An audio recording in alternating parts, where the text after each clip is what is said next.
अम्बरीश। भैया जो अम्बरीश है ना, ये अम्बरीश बड़े धर्मात्मा है। ये राजा होते हुए भी लिखा है करौ हरि मंदिर मार्जनादिशु।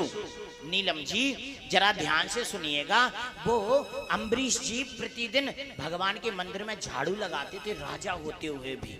हाँ, राजा होकर भी झाड़ू लगाना कोई छोटी बात है?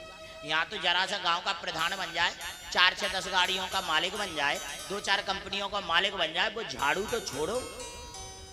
हाँ, वैसे ही उचको फिरे वो बना लगावे झाड़ू माड़ू का ऊपर। जरा ध्यान से सुनियो मैया, ये भगवान के मंदिर में झाड़ू लगाते हो, हर एकादशी निर्जला व्रत करते थे अम्बरीश जी। हाँ, एक बार प्यार से बोलो राधे राधे। राधे राधे। अच्छा, आप लोगों के मन में एक शंका रहती है, आजकल 2 एकादशी पड़ जाती हैं, महाराज जी कौन सी एकादशी का व्रत रहा जाए। लोग ज्यादा पूछते हैं दिनेश जी, जिस एकादशी में ज्यादा भ्रम होता है मैं उसमें वीडियो बना के 2 दिन पहले ही चैनल पे डाल देता हूँ। और नहीं तो सच बताऊं इतने फोन आते हैं, और कई लोग तो यहाँ मिट्टू की मम्मी बैठी, कई बार तो ये कह दिए पंडित जी हमें तो काऊ पे विश्वास ही ना है, तुम बता दोगे वही सही है।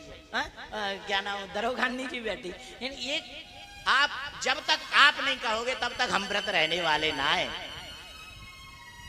माँ कौन सा व्रत एकादशी का रहना चाहिए, इसमें ज्यादा परेशान होने की बात ही नहीं है। सीधा सीधा भागवत में लिखा है, ये कथा सुन लो, व्रत का निर्णय हो जाएगा। सुनो अच्छा 2 मिनट, कौन सी एकादशी रहना चाहिए, इसी की ये कथा है। अम्बरीश जी एकादशी का व्रत रहते थे, वो भी निर्जला रहते थे, और द्वादशी में पारायण करते थे। पारायण करने का नियम ये होता था कि पहले ब्राह्मण को जिमाना, फिर स्वयं जीना। अब ये द्वादशी का पारायण करना चाह रहे थे, सोचा ब्राह्मण को जिमाएं। 22 समय दुर्वासा ऋषि आ गए। ओ मैया, इन्होंने दुर्वासा ऋषि से कहा महाराज जी आज का निमंत्रण मेरे घर है आपका। बोले ठीक है, आपके घर पालेंगे। दुर्वासा ऋषि चले गए स्नान करने। इन्होंने नदी में जैसे ही डुबकी मारी ना, ओहो, डुबकी मारते ही बाहर निकल के आए ना, तो समय बहुत बीत गया।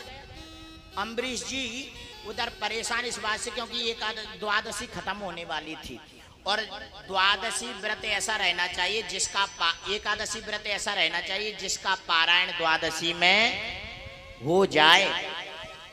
हाँ, और वो संप्रदायों की बात अलग है, वो पंथों की बात अलग है, संतों की बात अलग है। संत कभी भी रह सकते हैं, उनकी तो रोज ही एकादशी है, संतों की क्या है, रोज एकादशी है। और तरह जो पंथ हैं, जो संप्रदाय हैं, उनकी बात अलग है। हम गृहस्थ हैं, हम साधु नहीं है, हम किसी संप्रदाय से नहीं है, हम किसी पंथ में नहीं है, हम गृहस्थ हैं, हमारा धर्म है गृहस्थी जीवन जीना। इसीलिए हमें ऐसे एकादशी का व्रत करना चाहिए जिसका पारायण द्वादशी में हो जाए। अम्बरीश जी परम वैष्णव, भगवान के अनन्य भक्त, जिनको पंखा झुलाने एक बार ठाकुर जी आ गए थे। हाँ, जरा ध्यान से सुनना। एक बार ये भगवान के लिए भोग के लिए आटा पीस रहे थे, पसीना गिर गया उस भोग में, आटे में। इन्होंने आटा हटा दिया, दोबारा पीसा, गर्मियों का समय, फिर पसीना गिर गया। ऐसे कई बार हुआ, तो भगवान अगली बार जब पीसने को बैठे थे तो भगवान पंखा झुलाने लगे थे, हवा करने लगे थे इनको कि आप पसीना ना आ जाए। जब अम्बरीश ने देखा तो चरणों में गिर गए थे, नाथ आप ऐसा, इतने बड़े भक्त अम्बरीश। और एकादशी का व्रत रहते हैं जिसमें द्वादशी में पारायण कर लेते हैं। ये यहाँ कोई भेद नहीं है कौन सी एकादशी, बस इतना मान लेना आज कि पारायण आपका द्वादशी में हो जाना। लेकिन दुर्वासा नहीं आए, द्वादशी खत्म होने वाली थी, त्रयोदशी लगने वाली थी। घबराए, क्या करूं? ब्राह्मणों से पूछा, मुझे बताइए क्या करना चाहिए। ब्राह्मणों ने कहा एक उपाय है। बोले क्या?